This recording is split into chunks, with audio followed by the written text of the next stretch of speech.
From Beyond by H.P. Lovecraft, and read by Christopher Holton.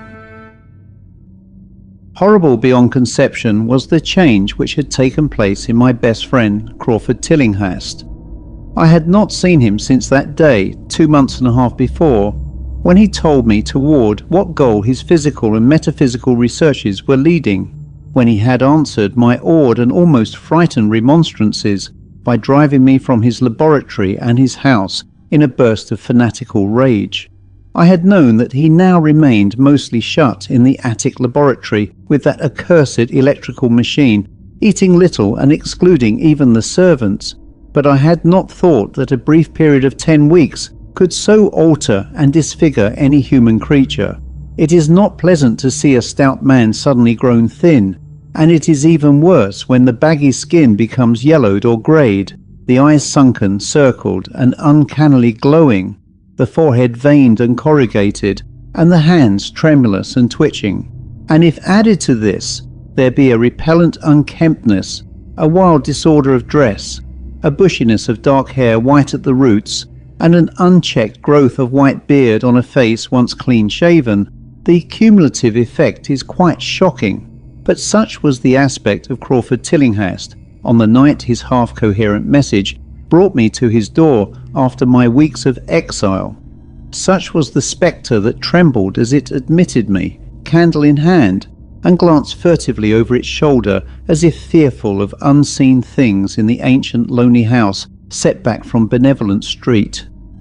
That Crawford Tillinghast should ever have studied science and philosophy was a mistake.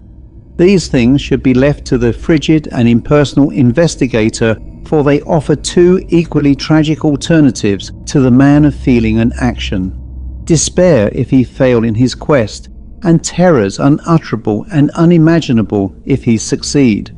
Tillinghast had once been the prey of failure, solitary and melancholy, but now I knew, with nauseating fears of my own, that he was the prey of success. I had indeed warned him 10 weeks before, when he burst forth with his tale of what he felt himself about to discover. He had been flushed and excited then, talking in a high and unnatural, though always pedantic voice. "What do we know," he had said, "of the world and the universe about us? Our means of receiving impressions are absurdly few, and our notions of surrounding objects infinitely narrow.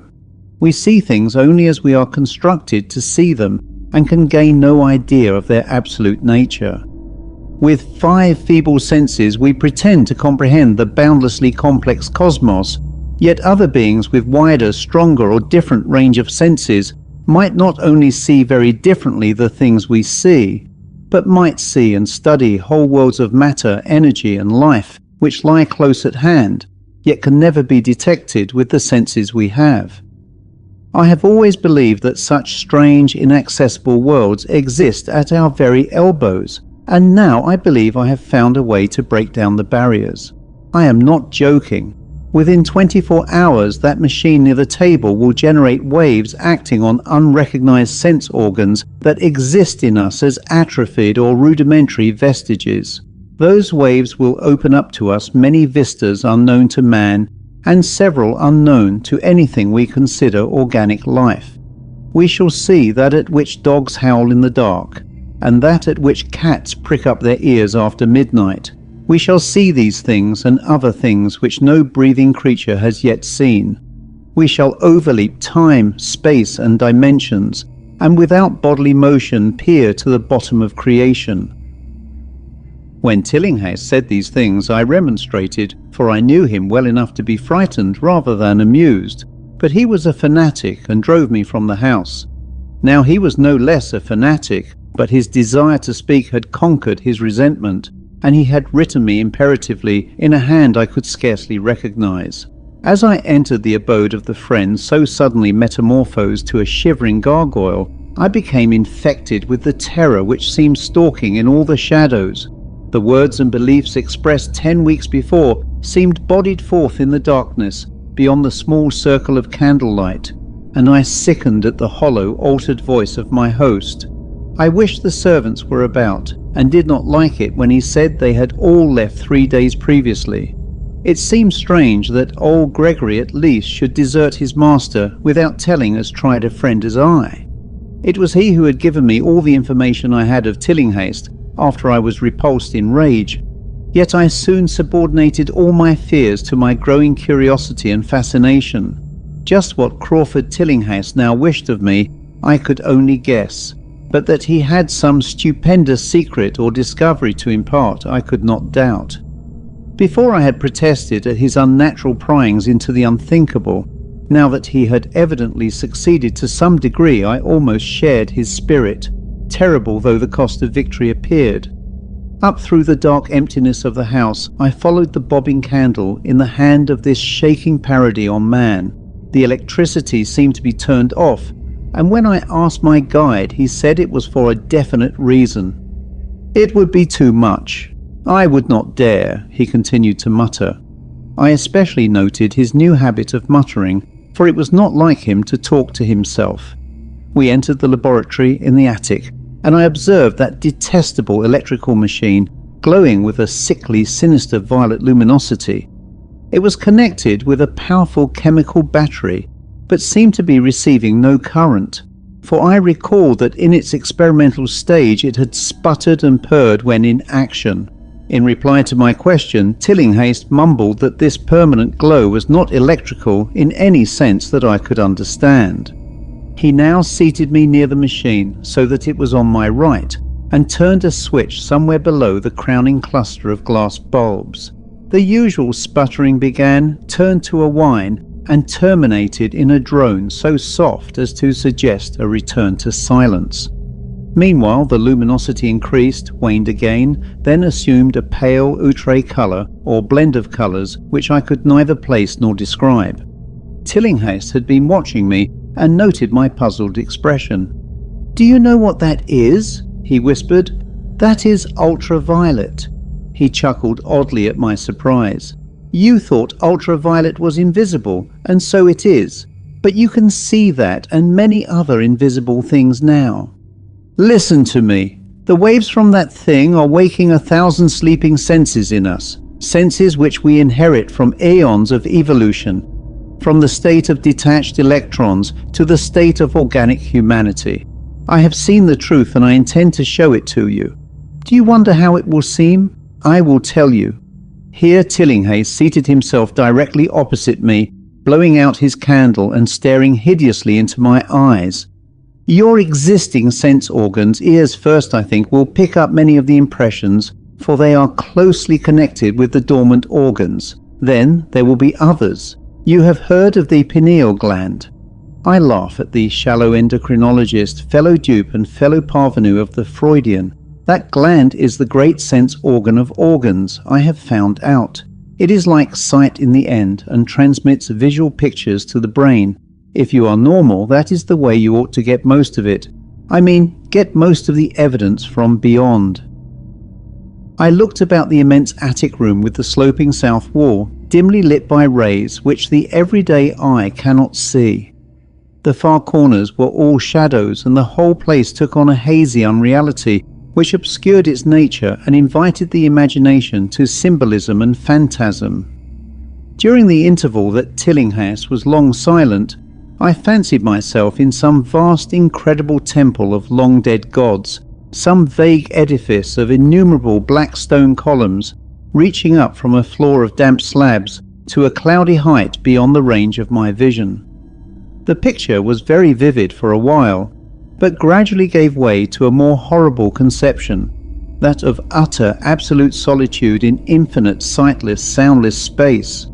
There seemed to be a void and nothing more, and I felt a childish fear which prompted me to draw from my hip pocket the revolver I carried after dark since the night I was held up in East Providence. Then, from the farthermost regions of remoteness, the sound softly glided into existence. It was infinitely faint, subtly vibrant, and unmistakably musical, but held a quality of surpassing wildness which made its impact feel like a delicate torture of my whole body. I felt sensations like those one feels when accidentally scratching ground glass. Simultaneously there developed something like a cold draught, which apparently swept past me from the direction of the distant sound. As I waited breathlessly, I perceived that both sound and wind were increasing, the effect being to give me an odd notion of myself as tied to a pair of rails in the path of a gigantic approaching locomotive. I began to speak to Tillinghast, and as I did so, all the unusual impressions abruptly vanished. I saw only the man, the glowing machines, and the dim apartment. Tillinghast was grinning repulsively at the revolver which I had almost unconsciously drawn, but from his expression I was sure he had seen and heard as much as I, if not a great deal more. I whispered what I had experienced, and he bade me to remain as quiet and receptive as possible. "Don't move," he cautioned, "for in these rays we are able to be seen as well as to see. I told you the servants left, but I didn't tell you how. It was that thick-witted housekeeper. She turned on the lights downstairs after I had warned her not to, and the wires picked up sympathetic vibrations. It must have been frightful. I could hear the screams up here in spite of all I was seeing and hearing from another direction, and later it was rather awful to find those empty heaps of clothes around the house. Mrs. Updike's clothes were close to the front hall switch. That's how I know she did it. It got them all. But so long as we don't move, we're fairly safe. Remember, we're dealing with a hideous world in which we are practically helpless. Keep still." The combined shock of the revelation and of the abrupt command gave me a kind of paralysis, and in my terror my mind again opened to the impressions coming from what Tillinghast called beyond. I was now in a vortex of sound and motion, with confused pictures before my eyes. I saw the blurred outlines of the room, but from some point in space there seemed to be pouring a seething column of unrecognizable shapes or clouds, penetrating the solid roof at a point ahead and to the right of me. Then I glimpsed the temple-like effect again, but this time the pillars reached up into an aerial ocean of light, which sent down one blinding beam along the path of the cloudy column I had seen before. After that, the scene was almost wholly kaleidoscopic, and in the jumble of sights, sounds, and unidentified sense impressions, I felt that I was about to dissolve or in some way lose the solid form. One definite flash I shall always remember. I seemed for an instant to behold a patch of strange night sky filled with shining revolving spheres, and as it receded, I saw that the glowing suns formed a constellation, or galaxy of settled shape, this shape being the distorted face of Crawford Tillinghast. At another time I felt the huge animate things brushing past me and occasionally walking or drifting through my supposedly solid body, and thought I saw Tillinghast look at them as though his better trained senses could catch them visually. I recall what he had said of the pineal gland, and wondered what he saw with this preternatural eye. Suddenly I myself became possessed of a kind of augmented sight. Over and above the luminous and shadowy chaos arose a picture which, though vague, held the elements of consistency and permanence. It was indeed somewhat familiar, for the unusual part was superimposed upon the usual terrestrial scene, much as a cinema view may be thrown upon the painted curtain of a theatre.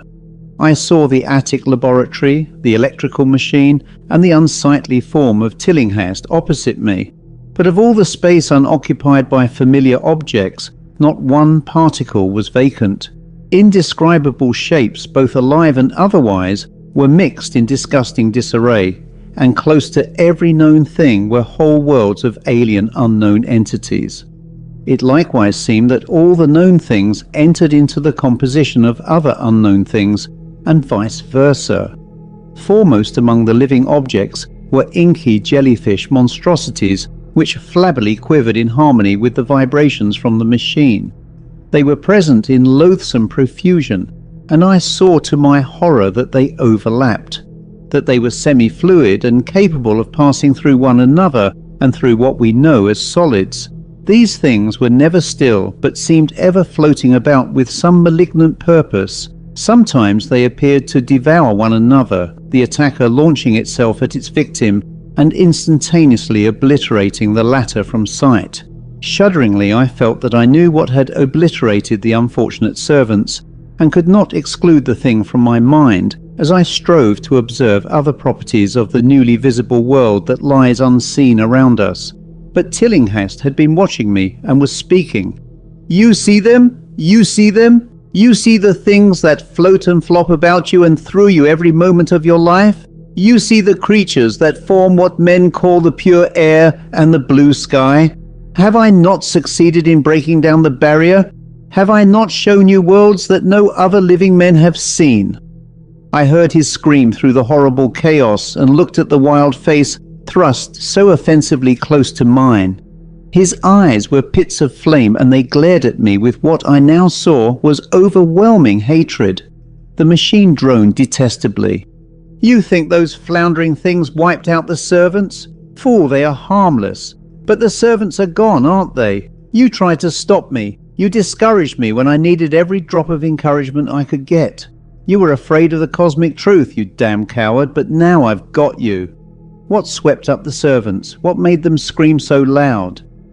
"Don't know, eh? You'll know soon enough. Look at me. Listen to what I say. Do you suppose there are really any such things as time and magnitude? Do you fancy there are such things as form or matter? I tell you, I have struck depths that your little brain can't picture.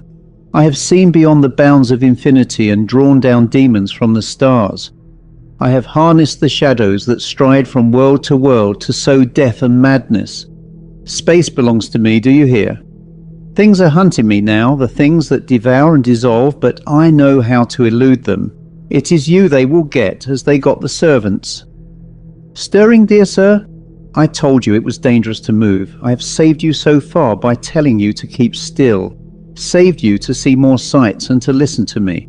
If you had moved, they would have been at you long ago. Don't worry, they won't hurt you. They didn't hurt the servants. It was the seeing that made the poor devils scream so.